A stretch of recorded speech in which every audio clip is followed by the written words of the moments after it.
जय श्री सीताराम। अलग अलग ग्रह लग्न कुंडली के अलग अलग भाव में होंगे तो अपनी महादशा में कैसे फल देंगे, इस बारे में हम चर्चा कर रहे हैं। आज के इस वीडियो में हम बात कर रहे हैं राहु महाराज के बारे में। राहु महाराज लग्न कुंडली के द्वादश स्थान पे होंगे तो अपनी महादशा में कैसे फल देंगे। कई सारे वीडियोस आपने मेरे देखे हैं और मैं कई वर्षों से आपको ज्योतिष सिखा रहा हूँ। यूट्यूब चैनल VS एस्ट्रोलॉजी की प्लेलिस्ट एस्ट्रोलॉजी लेसन हिंदी में जाकर के आप कतारबद्ध तरीके से एक के बाद एक ऐसे वीडियोस देख सकते हैं जिन्हें देखकर, जिन्हें सीखकर, जिन्हें समझकर आप एक बेसिक एस्ट्रोलॉजर बन सकते हैं।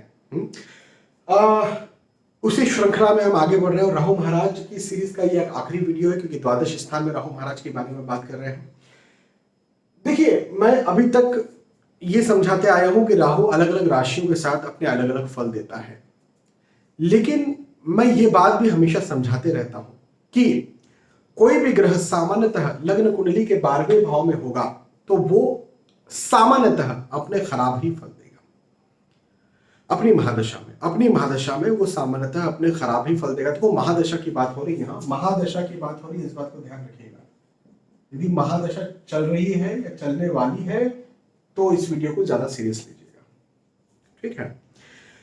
तो 12वें भाव में कोई भी ग्रह होगा तो सामान्यतः खराब फल देगा। अब मैं सामान्यतः शब्द का इस्तेमाल क्यों कर रहा हूं? क्योंकि विशेष परिस्थितियां होती है जिसमें आप मुझे दिखा सकते हैं कि भाई देखिए, इस व्यक्ति की कुंडली है, उसको राहु 12th हाउस में बैठे हुए और उसने बहुत उन्नति पाई। हाँ, मानता हूं मैं, पाई होगी, लेकिन मैं आपको यहां पर यह बोल रहा हूं कि 100 लोगों की कुंडलियां निकालिए जिन्हें राहु की महादशा चल रही है और राहु महाराज 12th हाउस में जाकर के बैठे हुए हैं। तो उन 100 लोगों की कुंडली में आप मुझे 5 लोग शायद ये निकाल देंगे कि जिन्हें राहु महाराज अपने अच्छे फल दे रहे हैं, बहुत अच्छे फल दे रहे हैं। बाकी के 95 लोग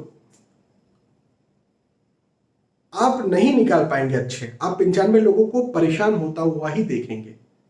तो इसलिए मैं कह रहा हूं कि सामान्यतः राहु महाराज ने अपने खराब फल देने हैं जब वो बैठ जाएंगे 12th हाउस में। अब वो 5 लोग भाग्यशाली कौन होंगे, कैसे होंगे, वो मैं आपको अभी समझाता हूं।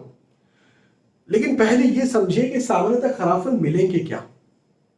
और कुछ लोगों का मानना यह है कि पापी ग्रह है तो 6वें स्थान में, 8वें स्थान में, 12वें स्थान में खराब ही फल देता है। मुझे पहले बहुत कमेंट आते थे, आजकल उतने नेगेटिव कमेंट्स आते नहीं क्योंकि लोगों को पता चल गया कि भाई ये एक अच्छा एस्ट्रोलॉजर है, कई वर्षों से ज्योतिष सिखा रहे हैं। तो अब आजकल ज्यादा वैसे कमेंट आते नहीं। पहले बहुत मुझे ऐसे कमेंट्स आया करते थे शुरू में, अरे क्या थोड़ा सा सीख करके आओ, ये जो है वो 6ठे स्थान पे, 8वें स्थान पे तो ये पापी ग्रह है तो इसने तो अपने अच्छे फल देना है। भैया, मैं आपसे हाथ जोड़कर कहता हूं, आपने कभी किसी की कुंडली देखी है जो आप मुझे बता रहे हो? आपने खुद की किसी की कुंडली देखी है आज तक? कितनों की कुंडली देखी? चलो, आपने एक की कुंडली देख ली होगी, 2 की देखी होगी, 3 की देखी होगी, जिनको राहु या कोई भी ग्रह द्वादश स्थान पर उनकी दशा चल रही है। आप 1-2 कुंडलियां निकाल करके मुझे बता देंगे। रोज कुंडलियां देखिए और कितने वर्षों से आप रोज कुंडलियां देख रहे हैं और कितने लोगों की कुंडलियां आपने देख ली है। कम से कम 100 लोगों की कुंडलियां देखिए और उसमें से फिर मुझे बताइए कि कितने लोग आपने पाए हैं जिनको 12वें भाव में राहु बैठे हुए हैं या पापी ग्रह खराब भाव में बैठे और उनको अच्छे फल मिल रहे हैं। हो सकता है इत्तेफाक से कोई एक व्यक्ति आपके पास आ जाए जिसको इस प्रकार से राहु बैठे और वो बोले अच्छे फल मिल रहे हैं, या आप किसी की कुंडली इंटरनेट से निकालते और बोले यहाँ पर राहु बैठे बहुत अच्छे फल मिल रहे हैं। 1, 2, 3 निकाल देंगे आप, फेमस। लेकिन बहुत सारे कुंडलियां खराब फल देती है और खराब फल क्या मिलेंगे तो उसके बारे में पहले हम चर्चा कर लेते हैं, फिर अच्छे फलों पर भी आएंगे। तो एक बात तो ये समझिए कि 12वें भाव में यदि राहु बैठेंगे तो राहु को महाराज का काम हमेशा ये रहता है कि 5वें, 7वें और 9वें भाव को भी प्रभावित करते हैं। तो 1, 2, 3, 4, 5 मतलब इस भाव को भी प्रभावित करेंगे, 6, 7 मतलब इस भाव को भी प्रभावित करेंगे, 8, 9 मतलब इस भाव को भी प्रभावित करेंगे। तो 12वां भाव क्या होता है? 12वां भाव होता है विदेश का भाव, खर्चे का भाव, पैसे को एक्सपेंडिचर्स, खर्चा होना, पैसा न बचना, उसका भाव।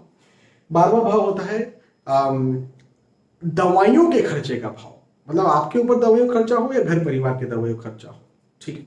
अनस्टेबिलिटी, ये भाव कौन सा है? ये है माता का भाव, पैतृक संपत्ति का भाव, मकान, भूमि, गाड़ी, वाहन का भाव, नेटिव प्लेस का भाव। यह भाव है रोग, हेल्थ इश्यूज, कर्जा, शत्रुता, गुप्त शत्रु, कोर्ट केस, लिटिगेशन का भाव। और यह भाव चिंता, तनाव, एंजाइटी, डिप्रेशन का भाव, मृत्यु का भाव। हाँ, एक चीज मैंने जरूर कही थी कि राहु का प्रभाव यदि अष्टम स्थान पर हो जाता है तो व्यक्ति दीर्घायु हो जाता है, मैंने ये जरूर कहा था। तो यहाँ पर राहु का प्रभाव, राहु की दृष्टि अष्टम स्थान पर दीर्घायु जरूर कर देगी व्यक्ति को। चलिए, तो यहाँ पर चूंकि मैंने कहा कि राहु महाराज की दशा चलती है और सामान्यतः वो खराब फल देती है, तो क्या खराब फल देगी? व्यक्ति यदि बिजनेस करेगा तो उसका बिजनेस लॉस जाएगा, उसके पास पैसा रुकेगा नहीं, बचेगा नहीं। दवाइयों के खर्चे होते रहेंगे, डायलेमा, दुविधा, कंफ्यूजन, भ्रम होता रहेगा। एक चीज हो सकती है कि व्यक्ति को विदेश सेटल कर दे, व्यक्ति चाहे ना चाहे उसे जन्म स्थान से दूर ले जाकर के उसको सेटल कर दे राहु महाराज, ये हो सकता है। ये भी हो सकता है कि माता का स्वास्थ्य बिगड़े, माता के स्वास्थ्य के ऊपर खर्चा ज्यादा हो, मकान, भूमि, गाड़ी, वाहन बनाना चाहे, खरीदना चाहे तो डीले हो, यदि बिजनेस करता तो लॉस जाए, लेकिन जो भी काम करता है कर्जे की स्थिति बने, कई बार शत्रुता की स्थिति ज्यादा बने, रोग, हेल्थ इश्यूज हो, चिंता, तनाव, डायलेमा, दुविधा, कंफ्यूजन, भ्रम की स्थिति रहे, बहुत ज्यादा सफलता ना मिल पाए, अनस्टेबिलिटी बनी रहे, स्टेबल नहीं हो पाए व्यक्ति, इधर से इधर, इधर से उधर, उधर से इधर, यात्राएं चल रही हैं, स्थानांतरण चल रहा है, ऐसा। तो राहु महाराज यहाँ पर अपने खराब फल देंगे। अब भाई मैंने कहा था कि भाई कुछ लोगों को अच्छे फल भी दे सकते हैं, तो वो स्थितियां क्या होती हैं? तो वो विशेष स्थिति इस प्रकार भी हो सकती है। मान के चलिए, एग्जाम्पल दे करके मैं बस समझा रहा हूं। यहाँ पर 1 नंबर लिखा, यहाँ पर 1 नंबर लिखा, मंगल यहाँ आ गए, मंगल यहाँ आ गए, मंगल यहाँ आ गए। एग्जाम्पल की बात है, मंगल ऑब्वियसली एक ही जगह पर होंगे, लेकिन मान के चले कि ऐसे कुछ मंगल बैठे हुए हैं। ये कौन सा भाव है? पति या पत्नी का भाव है। तो पति या पत्नी के मालिक या तो भाग्य स्थान पे होंगे, या लाभ स्थान पे होंगे, या धन स्थान पे होंगे, मान लीजिए यदि होंगे तो इसका मतलब ये कि पति या पत्नी के आने के बाद भाग्य या लाभ या धन में वृद्धि हो गई, या ये बच्चा है, प्रथम संतान है, तो प्रथम संतान के मालिक मंगल हो गए, तो प्रथम संतान के बाद भाग्य में, लाभ में या फिर धन में वृद्धि होगी। तो जब भी शादी हुई तो शादी के बाद में व्यक्ति के भाग्य में, लाभ में, धन में वृद्धि हो गई, या संतान हुई, मान लो संतान के बाद भाग्य, लाभ, धन में वृद्धि हुई, और व्यक्ति को राहु की दशा लगी और उस समय उसकी संतान हुई, या उस समय उसकी शादी हुई। अब ऐसा कुछ योग शायद कहीं बन रहा हो, तो वह व्यक्ति क्या बोलेगा? अरे राहु की दशा लगी, राहु तो 12th हाउस में बैठे हैं, क्या बात कर रहे थे वो डॉक्टर गौरव गीते, उन्होंने तो कहा था कि खराब फल मिलेंगे, मुझे तो वाजी हुआ, क्या अच्छे फल मिल रहा है, मेरा तो भाग्य चमक गया राहु की दशा में। नहीं भैया, राहु की दशा में भाग्य नहीं चमका, भाग्य आपकी पत्नी ने चमकाया, या फिर आपके पति ने चमकाया, या आपके बच्चे ने चमकाया, क्योंकि उनके मालिक जो है वो भाग्य, लाभ या फिर धन स्थान पर आकर के बैठे हुए हैं। तो ऐसे भी कुछ योग होते हैं कुंडली में, जो विवाह के पश्चात भाग्योदय के योग होते हैं, या संतान के पश्चात भाग्योदय के योग होते हैं।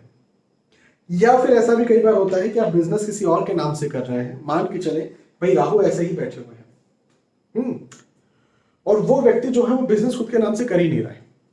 अच्छा, ऐसा कोई योग नहीं है विवाह के पश्चात, कोई ऐसे कोई भाग्योदय के योग नहीं, मान लीजिए, है ना।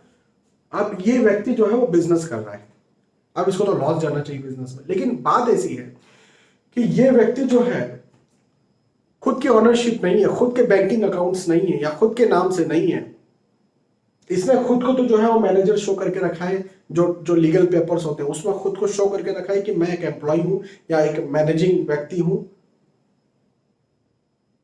और बिजनेस कर दिया या तो पत्नी के नाम पे, पति के नाम पे, माता पिता के नाम पे।